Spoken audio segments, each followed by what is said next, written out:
Hello? I went to preach in a church in the UK. And after the service, the pastor said, sir, please, there's a couple here that would like to host us in their house.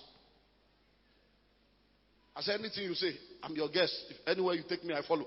So we got to this couple's house. They set the table. Nice meal. I'm a very good cook. My name is Chef Lumi. Chef Lumi. I cook very well. I love cooking. So that's one. The women that can cook more than me, they are very few. Even my wife knows I'm a very good cook.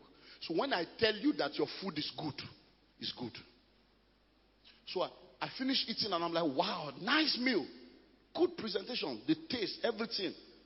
Then we finish and the couple comes to me and say, Pastor, please, we'd like you to pray for us.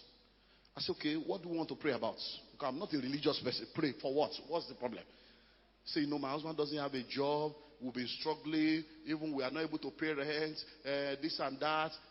Talking story of poverty. So I became confused. How can you cook food like this and you are poor? Something is wrong. So I said, sorry, are you not the one that cook all this food? He said, yes. I said, how come you say you are poor? I said, you are not poor. You have the ability to cook. This is what I said, you are a millionaire already in pounds. I said, why don't you start a restaurant and start selling food? You know, if I say, but we don't have money to rent a place. I said, that's always the problem. We're always thinking of what we don't have instead of starting with what we have. So I asked her, what do you need a shop for when you have a kitchen? So I sat them down. I said, I'm not going to pray for you. This is the grace that I carry. I can help you create wealth. Where people say there's poverty, when I enter, they will see money. I said, so sit down, bring paper. I said, now, we are going to apply a lot of laws together. I don't have enough time. So I told them, do this, do this, do this. I said, what we're going to do, that computer, print out now, A4, divide it into 8, put it there, your phone number for your meal, rice, beans. I said, put your phone number.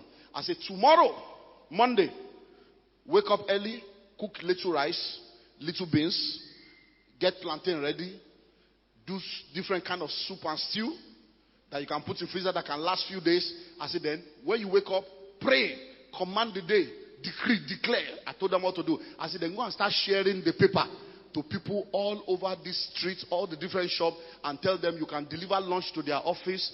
They can order for food. So I did that and I left. They went on Monday. They didn't sell anything. Because you will have to go through the storm to prove whether you have faith. Second day, they sold 8 meals.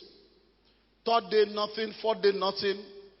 Fifth day, a woman bought 4. And then another 1 week, nothing. Sometimes they will throw food away. But they kept doing it. They will share the ambience. They will do this, they will do that. It didn't work immediately, but they kept at it because I told them you will be discouraged. I gave them all the secrets. I said, just keep doing it because this is where your money is. So they kept doing it. Somewhere around the 5th week, the woman that bought 4 packs of food suddenly called and said, how are you? He said, please, are you that woman that brought food to my office? She said, yes. He said, I lost your number. We just saw the paper now where your number was written. We have been looking for you. Come.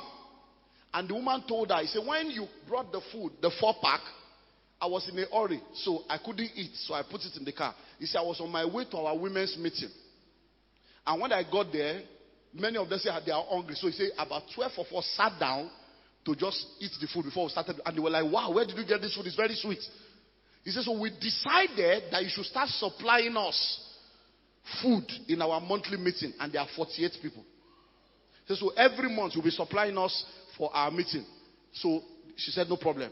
From that one door, one contact, that's how each of those women started opening things for her. Within a year, she bought a car, like a truck, and she was selling food. Within 3 years, she bought a building, cash, over 300,000 pounds. Now, within 5 years, they have 2 branches in London. Now, when the miracle happened, the pastor called me and said, man of God, when next are you coming to London? I said, I'm coming so and so. When I got there, the couple came and they told me the story. And they said, please, we'd like to have your account number. Man of God, for 5 years, they were paying £500 into my account every year for 5 years. Now, question. If I told them, kneel down, every demon of your father's house, every altar that followed you to London, that does not want you to prosper, they will still be believing God. But I showed them the power that they already have to get wealth, and they got it. Hello?